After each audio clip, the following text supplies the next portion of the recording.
Shall we get started, Art? Great. Okay. So good afternoon, subject matter experts. That's what you are today. You're not only professors, you are also subject matter experts today. And the reason why we asked you to participate in this meeting has to do with a very important initiative that is happening at Kendall this quarter. And everything has to do with the improvement of our students' digital learning experience. And everyone has probably had a chance to have a look at that PowerPoint. And if you are an online instructor, the first part of that PowerPoint you already knew.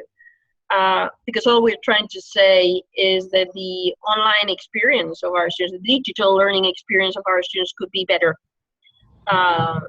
That's what all those graphs are showing. Whenever there is an online and an on-ground course, the performance of our students is much better on ground, or it's better on ground. Sometimes we don't have a comparison because one of our programs, and therefore some of our courses are only online. That's the early childhood education program. But still, there are lots of rates, mainly regarding retention, that could be much better, should be much better, and that means that many of our students, in particular during their first quarter at Kendall or first year at Kendall, they drop out. So we're hoping that by providing them with a better digital learning experience, we will be able to improve all those rates. Many of the things that we've been doing outside online have worked already. I'm very happy to share that information with you. And we're also hoping that if we can improve the digital learning experience of our students, those rates will continue to improve in the coming year. So let me go to the presentation that I shared with you. It's not, most of the presentation that I have for you is what you've already read, but there's a little bit more of information about the next steps and what to do. Can you see my screen, everyone? Yep, great. So the first part is everything that you've read that has to do with those rates and performance data that we're hoping to get to improve. If I may, I'm going to take you to the third slide, where the full plan for improvement is outlined. So it's about the preparation that our faculty need, the approach that we take to their development and so on. It's also about the way we deliver those courses. So not only the contents are important, but also the way we deliver. And that's another initiative that is going on, that is trying to make that personal relationship more humanized and more engaging to our students. And some of you are also working there. What we're discussing today has to do with the development of those contents that will also be a very important part of the learning experience of our students. So what we're saying is that what we want to do is provide our students with a better digital learning experience by offering them contents that are more varied. There's a greater variety of learning activities and resources, so that their learning will be more engaging and more effective at the end of the day. If you think about, maybe not your own courses, but if you think about the general structure of the contents of our courses, it's quite simple. It could even be very repetitive. There's lots of PowerPoints and readings and PDFs for our students, and there's lots of requests that they write an assignment that is related to a certain PDF or to a certain PowerPoint. And there's lots of writing, and there's lots of posts in those chats. That's the kind of experience that many of our students receive in many of the courses that we're providing to them. What we're saying is that we're not aiming at providing the students with a perfect online learning experience, but certainly an improved, enhanced online learning experience. So what we're proposing is that we take the chance to revamp those courses and ensure that they will be rigorous, that they will be diverse, that they will be engaging. And we're proposing a certain structure for our courses so that there is always, for every section in our course, there is some sort of engaging introduction, in very likely in the form of a video, engaging video. Then we need to make sure that the goals and expectations for that particular section of the course will be explicit. That is not the case in all of our courses. Then we're looking at incorporating true learning activities. What we have in most of the courses is learning resources, but not so much learning activities. And let me tell you the difference. If we used a case study, could be a learning activity, and to be able to answer the questions that we will be asking through that, or the assignment that will be derived from that case study, students will also have to read a certain PDF or go out and do some research somewhere.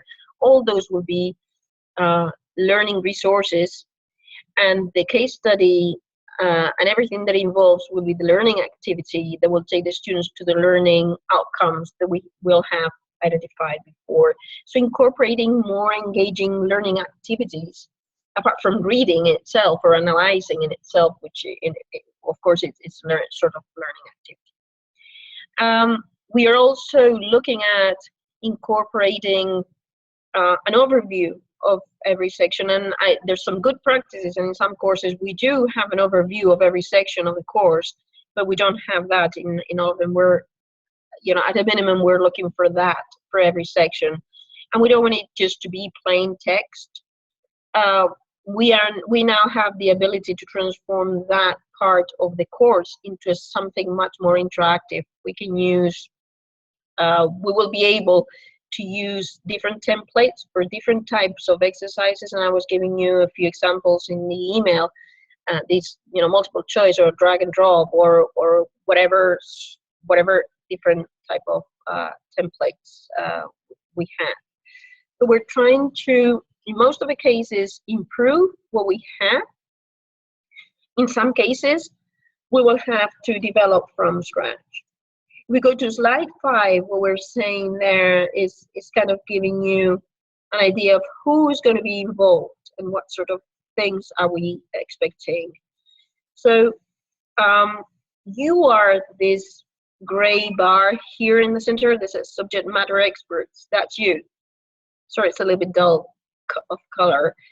That's you, and you will be able to utilize everything that is already existing content in the courses that you're going to be working on. There is a platform which is called OneFolio by Laureate. I will provide you access and guide you on that, where you will find lots of resources that we could use for free. Anything that there is there we can use. We can incorporate into our courses. And the good news is that OneFolio is specialized in business, management, and education.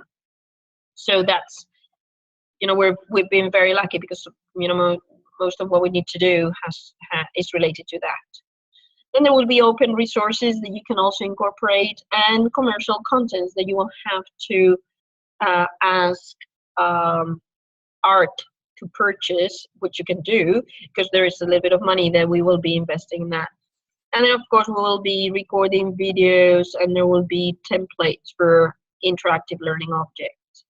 With all that, with what you have, and with whatever things of that list and maybe some others you want to incorporate, you will be proposing new course content.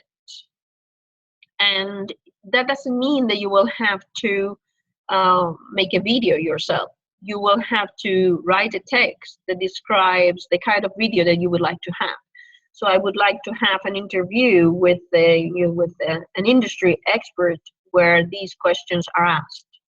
That's what you need to write. And then all that, together with the rest of your input, will go to the videographer that we have just hired, who's just agreed to get started on the 6th December with us, and to the digital content coordinator who has already signed today. So these 2 people will be with us in a week, and you'll be working with them. It'll be, let's go back to the templates for interactive learning objects. Imagine you want to produce an interactive exercise for the overview of the 2nd section of your course. You will be saying, I would like to have a drag and drop exercise that links these concepts with these other concepts. And that person will be creating that drag and drop exercise with those contents that you're providing her with. This is her. The videographer is him, but the online, the digital content coordinator is her. And she will do that for you.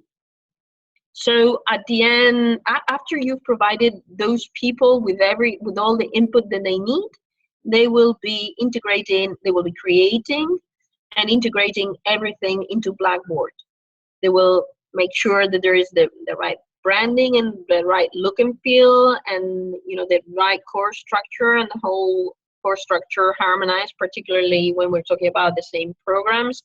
And all those new programs incorporated will be the new course that will be providing our students with a new online learning experience. Do you have any questions there? Because this is a big part of what I wanted to address today, and then we'll go to the next steps and all that. Are there any questions in there? Remember to unmute your microphone. Sorry, Art. I was just reminding people to make sure they unmute their microphone before they ask if they didn't know. I'll mute mine.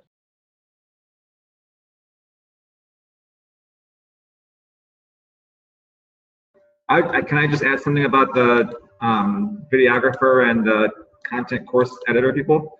I'm really excited by actually having a team now of people who will be working with you to do this, because obviously you are the subject matter expert, so none of this work could be done without you, and I'm hoping that none of this work can be done without them. I'm really excited about the videographer. He brings a lot of experience, and it will help you to conceptualize videos that could be incorporated into your course to enhance the learning for our students. He'll go out and do all the shooting of the videos or whatever it is that we think will work best for your courses, and then we'll work with you for editing the video or videos. And then this other person is going to be potentially 3 of them who will work with you to do some editing so that we have some consistency in language that we use and across your program and across programs. And then maybe even have some suggestions based on the experience they've had working with other subject matter experts. And they'll be the ones that'll put all the work in the Blackboard. But you'll be an important part of that because you'll also be reviewing that work to make sure that what they put up there aligns with what you had envisioned. So it's definitely going to be a very collaborative team effort. So I'm actually looking forward to that part of it. Can I ask a question real quick about the videographer, that's great. So let's say I want to create a video for my class. Does the videographer have to tape it, or can I do it myself, send it to that person, and then they work with it? Well, let's distinguish between videos that you would create as an instructor, which were the kind of things that we talked about in our last workshop about creating videos to engage students, to humanize yourself as the instructor more. Those are things that you would still do as an instructor, using your cell phone, using your webcams, uploading through Kaltura and all that kind of stuff when you're teaching a course. But these videos may not even be of you. They may be of experts in the profession. They may be showing videos of people in the workplace actually doing some of the things to demonstrate some of the concepts that you're talking about in the course. Or maybe it's a faculty member here who is an expert in an area and wants to demonstrate something I'm thinking in culinary does this all the time with doing demos. And what if some of those demos were video recorded and included as part of the pre-developed content in a course for students who are taking the course online? So there's all different kind of things. And that's the kind of scary part of this, is that we've never done this before. So part of that's a little scary, because in what in the world kind of videos do we want to put in our courses? But the other side is, wow, think of all the courses we can put in our courses. So it's kind of both ways. And so when I talked to this videographer candidate, I said, we're looking forward to him bringing ideas also, because he brings experience of doing videography work. He's got a documentary background, so that actually would be, I think, an interesting perspective to have. But I said we're looking forward to him contributing ideas also based on his experiences with videos. So to answer your question, that yes, as an instructor, you would still be doing those kind of videos, but for the course development part, we got to think bigger than just what you as an instructor would do.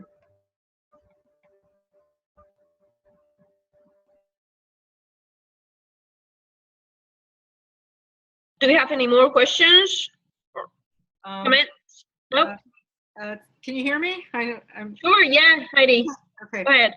This is just a sort of operational question, and hopefully I'm not like jumping too far ahead. But how do you anticipate, like, you know what I mean, like us booking time for this person, or what do you expect from an efficiency standpoint?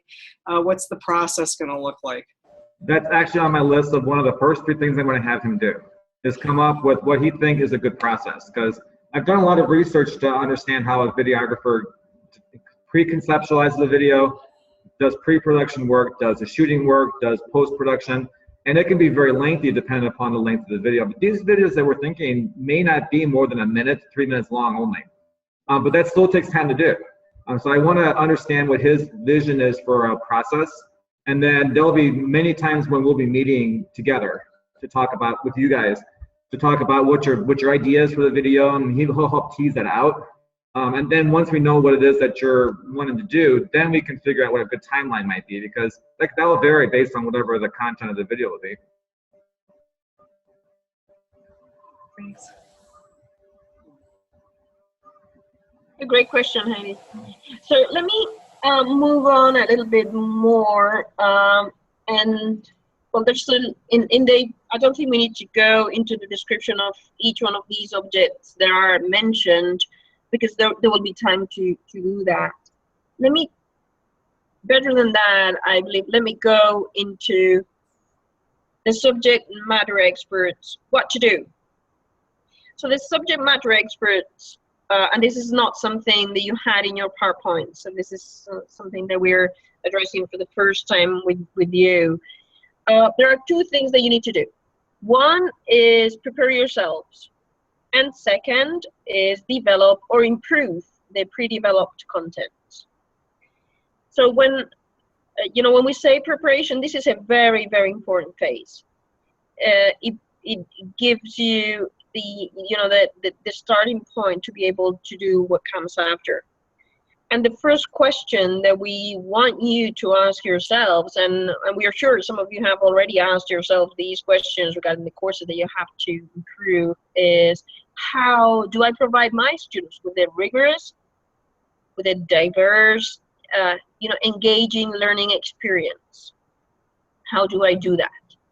And then, of course, you have to give your general thoughts about the course, what the nature of the course, the description of the course, the learning outcomes of the course, how relevant that course should be, how it links to other courses, what Ready for the World activities are planned to be incorporated in there, what's the role that it plays in the profile of our graduates. Once our students graduate, what what role is this course going to have in their profile, in their skills, in their ability to be successful in their industries. Of course, we need to structure the course. We need to define that course structure. Until now, we've done, for most of the courses, we divided into 10 weeks, but that's it. But how do those weeks relate to each other? What's the general structure the course should have? And then, of course, how am I going to assess the students' learning? So all those things need to be prior to anything.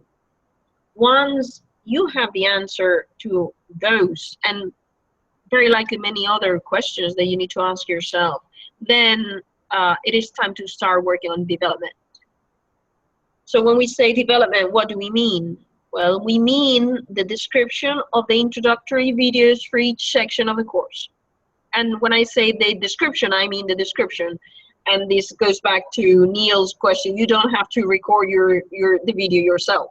You have to describe the video that you would like to have, so that this videographer, even if he has to be interviewing you, will be producing. So that we make sure that also the quality of the video will be right, and the ingredients that it needs to have will be the right ingredient. You will also have to identify the goals and the students' expectations for each one of those sections, and somebody will beautify that and make it look very nice and flashy. And when a student goes into that section, that student will know what to do and what to expect.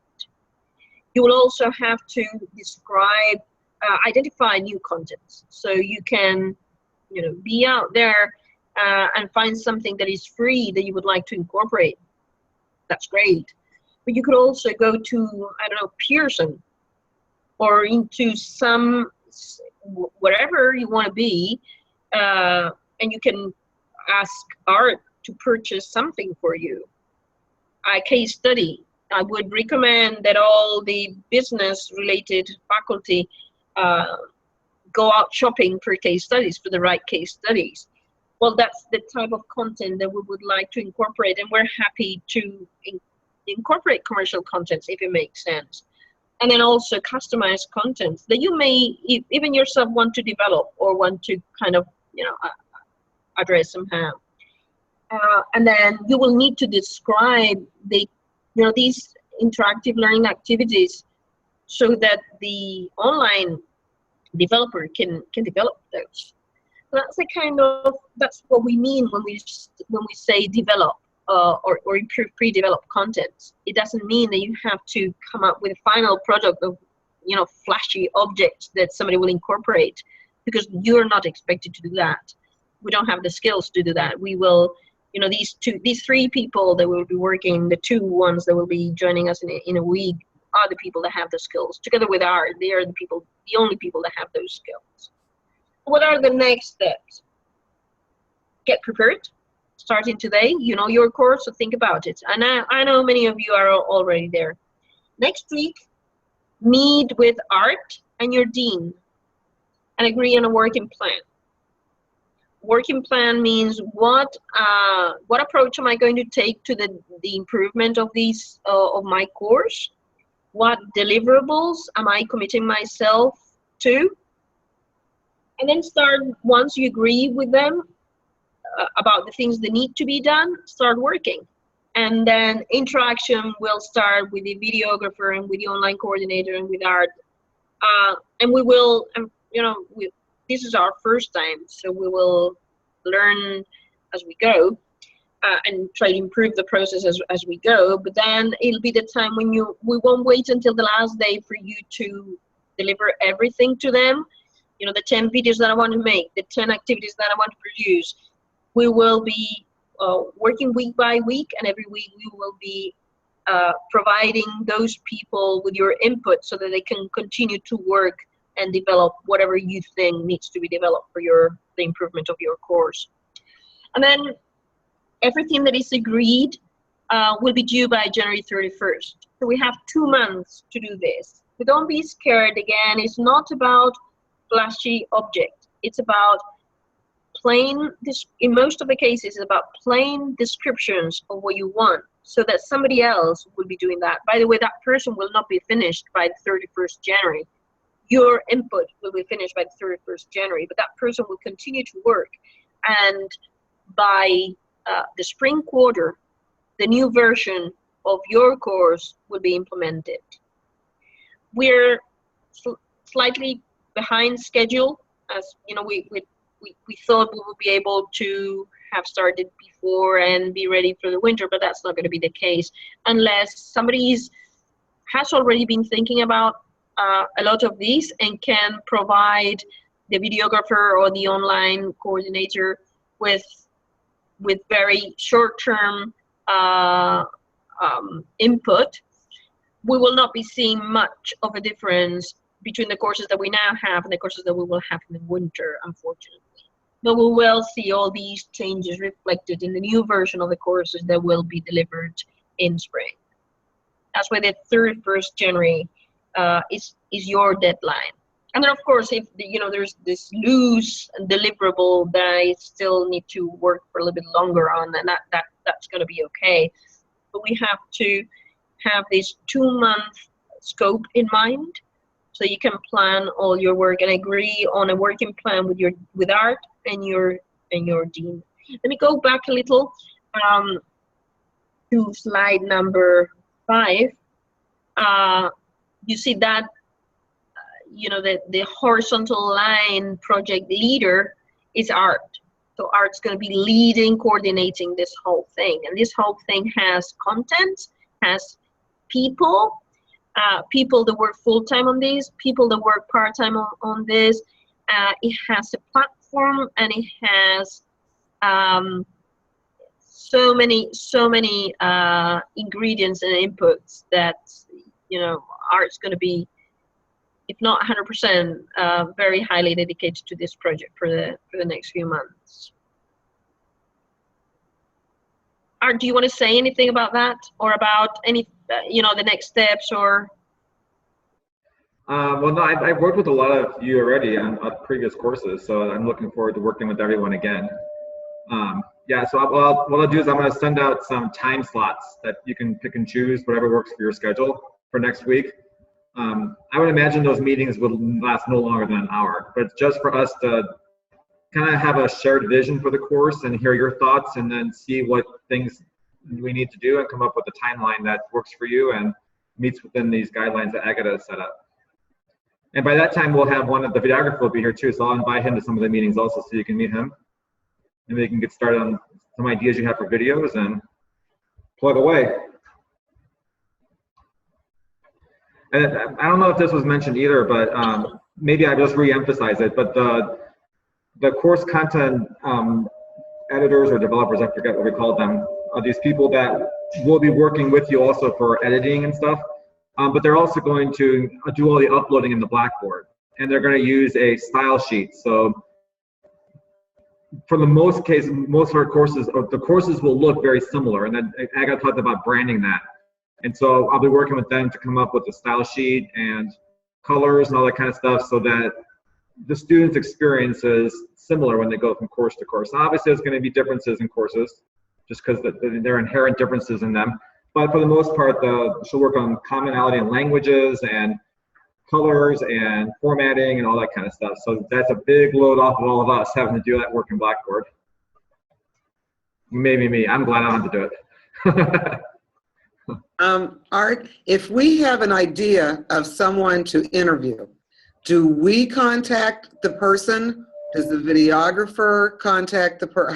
How is that going to work? I think that's a really good question, and I haven't thought about all those details yet. But since you're the person that's knows the person, then and maybe we'll decide that when we sit down with our one-on-one, because I'm not exactly sure how that would work yet. Okay. The context, but good question. Mm-hmm. I think also it depends very much on the type of person that you're thinking about. If it's your personal contact, it would be great if you could reach out to that person just to know if that person is going to be available and happy to participate. And then like the formal contact will take place after. You could also be involved if you wanted. If you wanted a video where you interview that person, that's something you could do. Right, but I'm just thinking we are so blessed here in Chicago to have so many experts on so many things that, interviewing them for this, we're not going to be offering to pay them. And, so anyway, there's a lot of questions. Yeah, we're not offering to pay them. No, I understand. It'd be like journalism. You don't offer for an interview, so. That's a good comparison. But still remember also we're talking about short videos anyway. we're talking about, which doesn't mean that it has to be a short time of an interview, but then it will always be a short video. It will be a 1 to 3 minute video that, that, at a maximum. That's the kind of thing we're thinking, unless you want something different, and it might make sense to to have something different for a different purpose. That we're open to that. It's like the general structure. We're thinking more about short videos, but then of course feel free to. You're the subject matter expert, so if you want to go beyond that. Okay. So the videographer is for all it's for short things. It would be for every. We were only thinking of short videos more than anything. We were thinking of short videos. Okay. So in the structure, if you look at the structure of the contents, if you go to slide number 4. Okay. No, I get it. An intro. The videos that we were thinking of were the videos for the engaging intro, which is in an engaging intro you wouldn't expect that it's a very long video. But then of course you might want to incorporate a video in as part of the learning activity, some other how, and that might require a longer video. Okay, gotcha.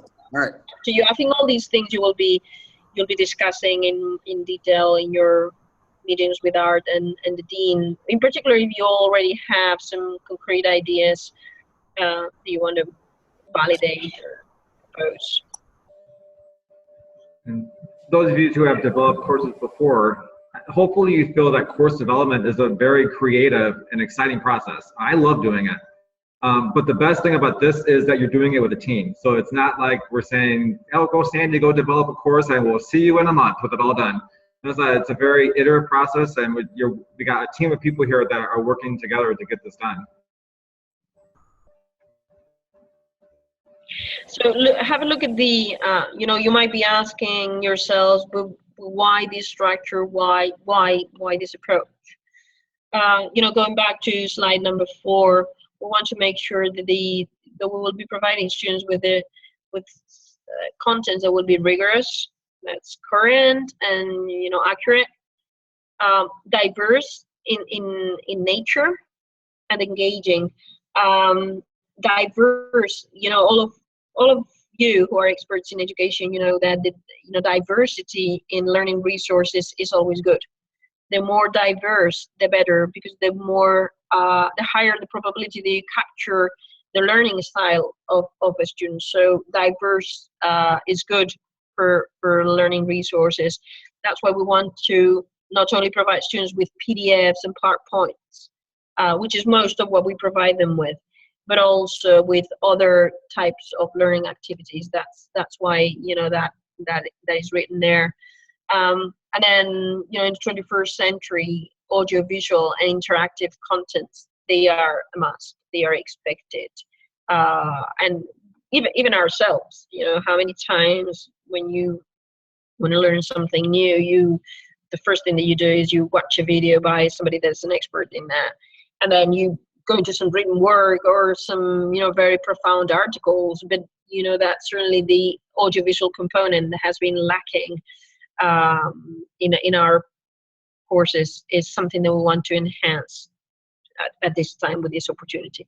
And then of course the blue bubble on my screen, what it's saying is that of course all these needs to be coherent with the curricular requirements and with the learning outcomes, institutional and programmatic learning outcomes. So of course that's number 1, it needs to happen, but the how of that needs to be slightly different, improved in comparison with what we had before.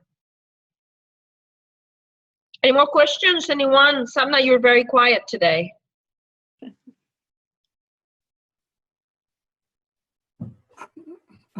Nothing, Hello, this is Paul Romer. I'm under the, sorry, I'm under the weather a little bit, coming down with a terrible congestion and a sore throat. So I'm listening, I'm absorbing, I'm inhaling all that information. I hope it helps your cold to inhale this. I want to just ask, since we're talking about videos, like, are we able to incorporate like TED Talk videos or videos that we find are pertinent? I mean, is there any restriction on pre-existing videos that are already there that serves our purpose? I can answer that. I'd say absolutely not. We want to take advantage of all the resources that are out there. Obviously with videos, we just want to make sure that we have no copyright restriction, but yeah, there's lots of good stuff already out there. There's no need to reinvent the wheel. Okay. Okay.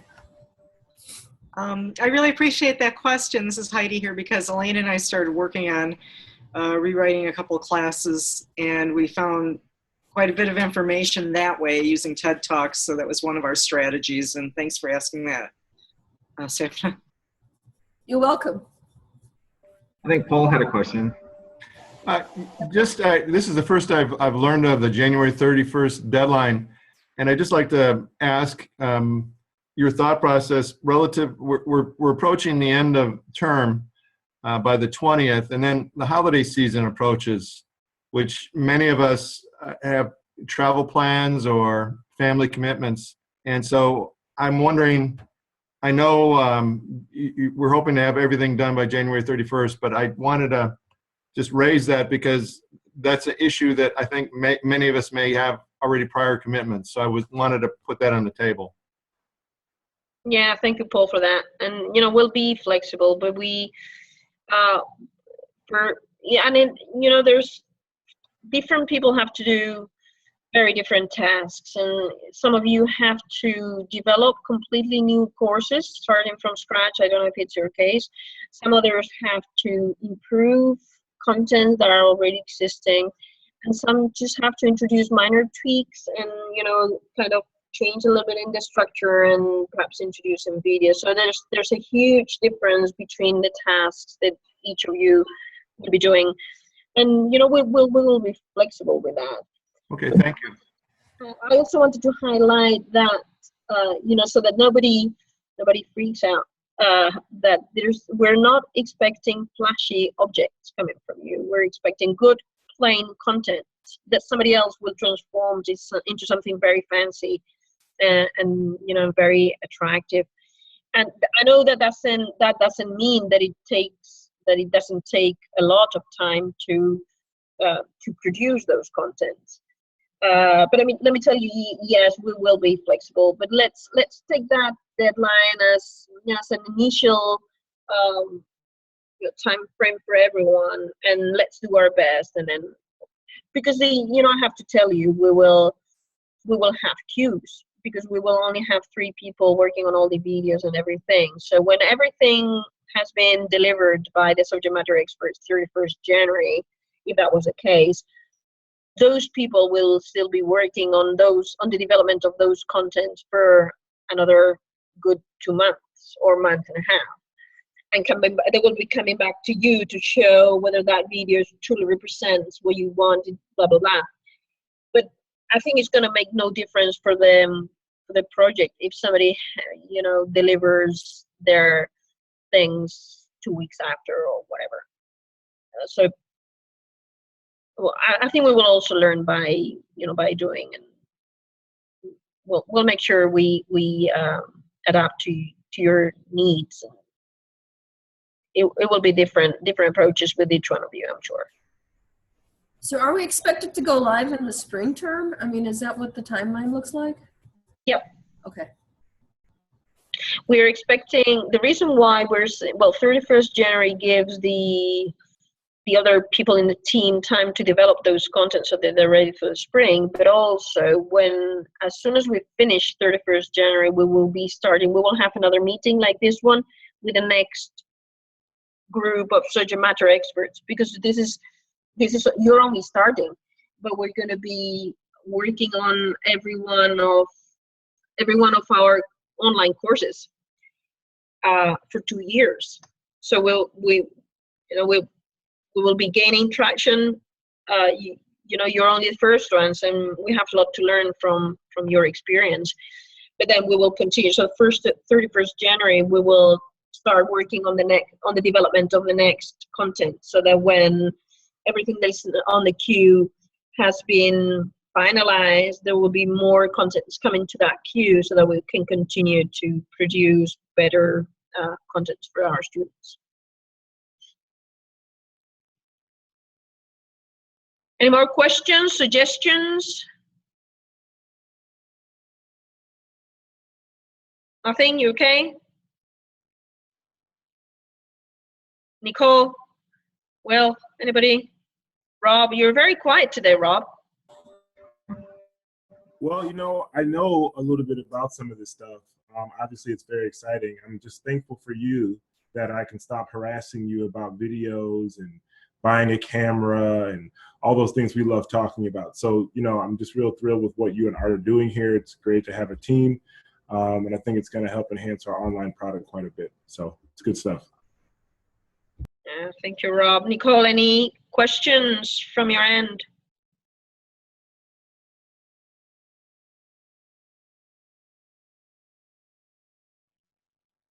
I'm looking forward to this initiative. Looking forward to the meetings to start to see how it's going. Obviously, with Gen Ed, we got a lot of the course rewrite going at the same time. So a lot of irons in the fire, but ready to hit the ground running. Great.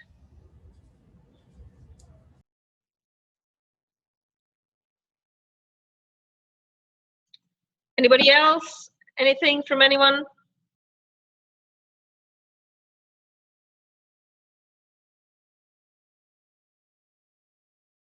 You're good? Let me stop sharing this. Okay.